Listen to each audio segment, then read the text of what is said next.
Olá, que bom ter a companhia de todos aqui no O Eu Profundo.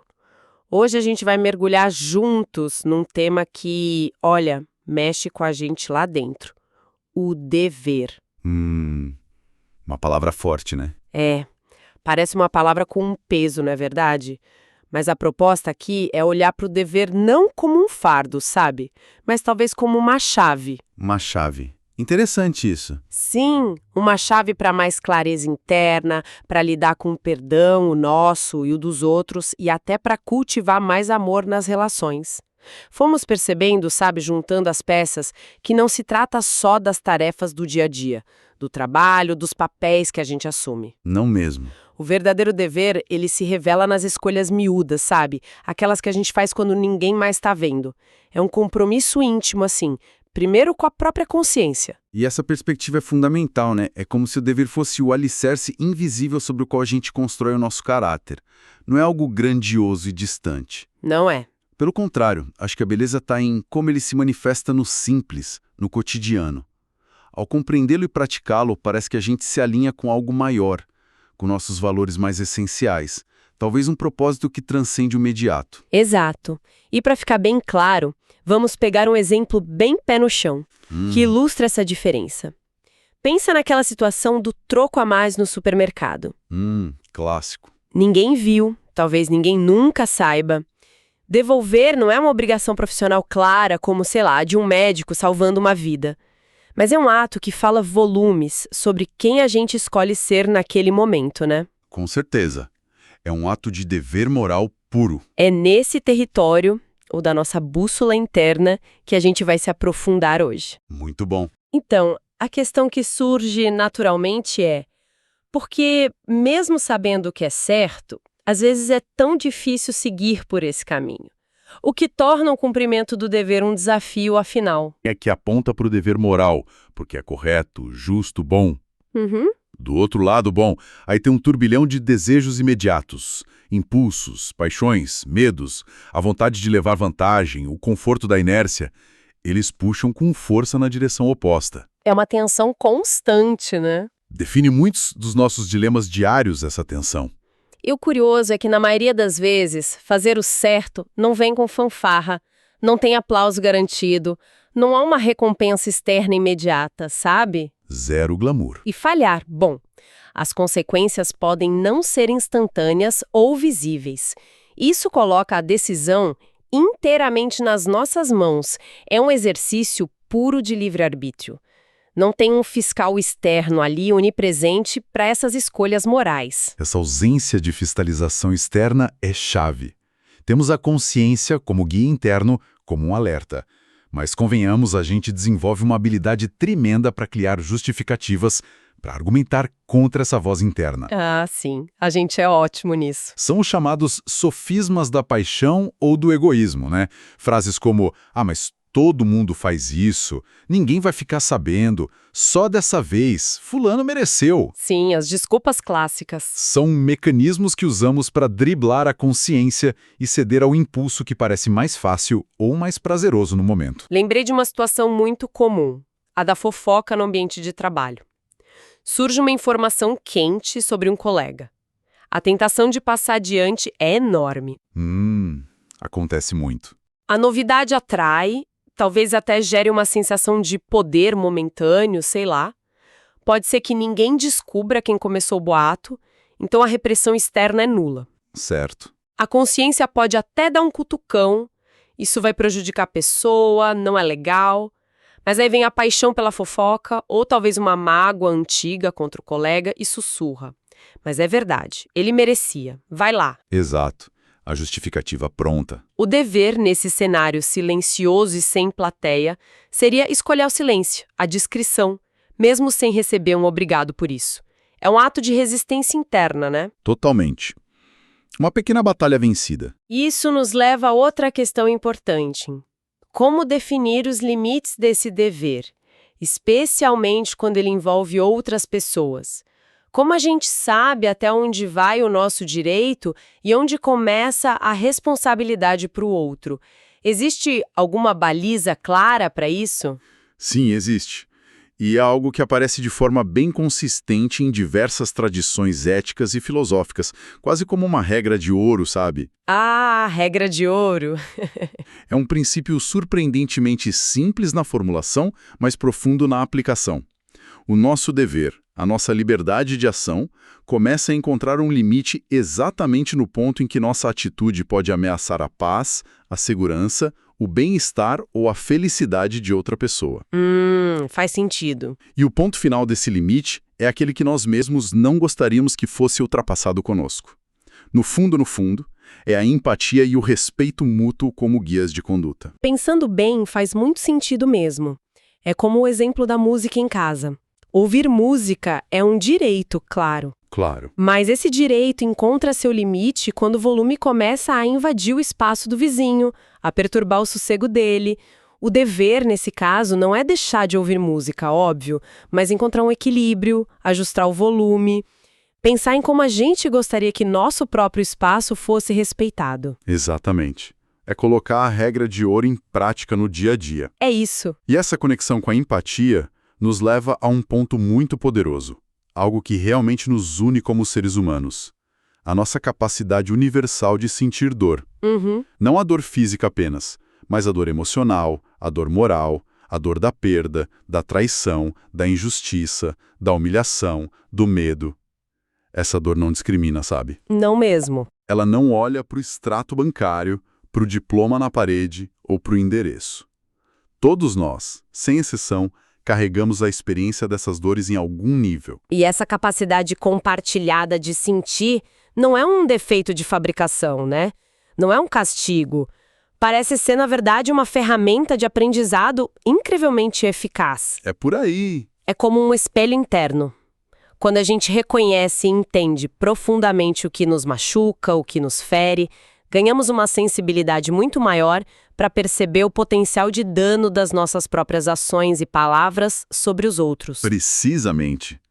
Essa experiência comum da vulnerabilidade e da dor funciona como um convite constante à empatia, à consideração. Ela nos tira a muleta da ignorância, digamos assim. Boa. Fica mais difícil dizer sinceramente, eu não imaginei que isso fosse magoar, quando a gente já sentiu na própria pele algo semelhante, entende? A dor, nesse sentido, nos educa para a responsabilidade, para a consciência do impacto que temos no mundo e nas vidas ao nosso redor. E quando a gente consegue agir a partir dessa consciência, da simpatia cultivada pela experiência, aí sim o dever se manifesta na sua forma mais potente. Cumprir o dever, então, não é só seguir regras externas, né? É colocar a nossa moralidade interna em ação. Isso. É encontrar coragem de fazer o que a gente reconhece como certo, mesmo quando é difícil, inconveniente, ou quando parece que ninguém está prestando atenção. Isso implica ter valores bem ancorados, como a busca pela justiça, a prática da bondade, o cultivo do amor. Mas, ao mesmo tempo, desenvolver a flexibilidade e a sabedoria para aplicar esses valores a situações concretas, que são sempre únicas, complexas. Flexibilidade é importante. Sim, a pessoa que se compromete com o dever aprende gradualmente a colocar esses princípios universais, essa conexão com algo maior, acima da pressão social, das opiniões alheias ou das conveniências do momento. E, fundamentalmente, aprende a colocar o bem-estar do outro, o respeito ao próximo, acima do próprio egoísmo. É uma dinâmica interessante essa. É como se a gente se tornasse nosso próprio juiz, né?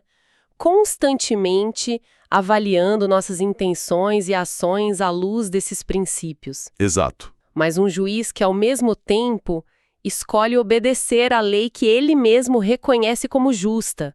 Essa lei interna da consciência, iluminada por valores maiores. Mas olha, é importante fazer uma ressalva aqui.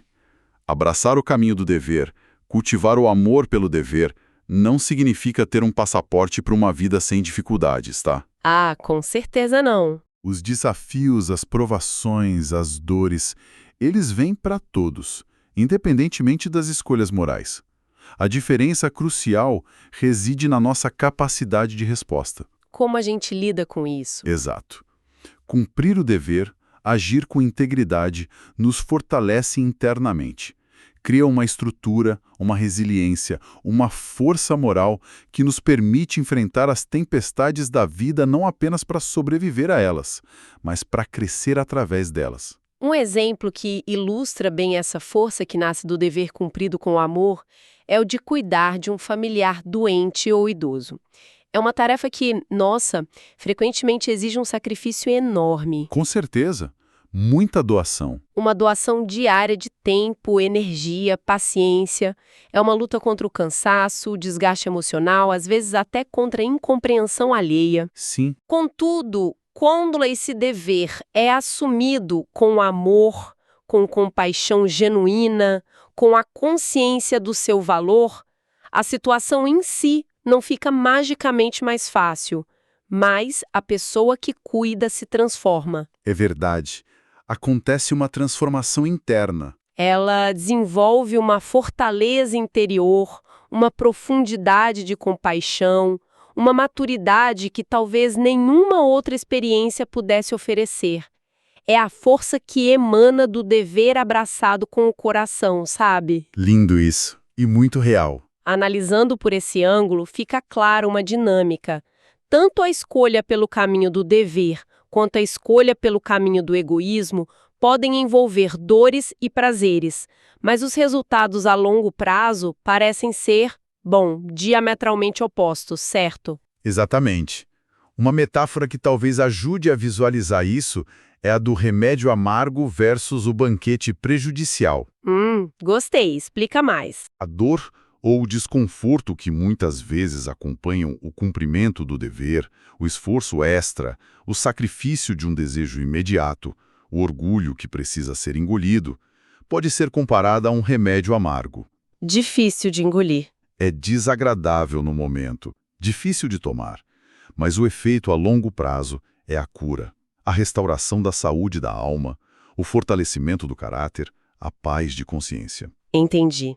A cura. Por outro lado, o prazer momentâneo que a gente obtém ao ceder ao egoísmo, ao escolher o atalho, a vantagem indevida, a satisfação imediata à custa de um princípio, isso se assemelha a um banquete delicioso, mas carregado de ingredientes nocivos. Ah, o banquete tentador. Traz uma satisfação instantânea, um alívio fugaz, um prazer superficial.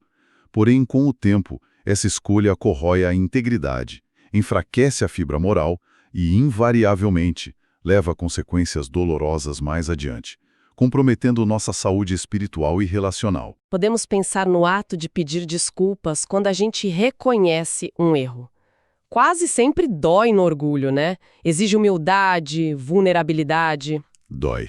É o remédio amargo. Exato. Mas ao tomá-lo, a gente abre a porta para reconciliação, para restaurar a confiança, para curar a ferida que causamos na relação. Sim, Já a alternativa, evitar o pedido de desculpas, pode parecer mais fácil, mais confortável no momento, é o banquete do orgulho que permanece intacto. o caminho mais fácil aparentemente. Só que essa escolha, na maioria das vezes, planta sementes de ressentimento, culpa, distanciamento e acaba por minar, enfraquecer ou até destruir os laços com a outra pessoa.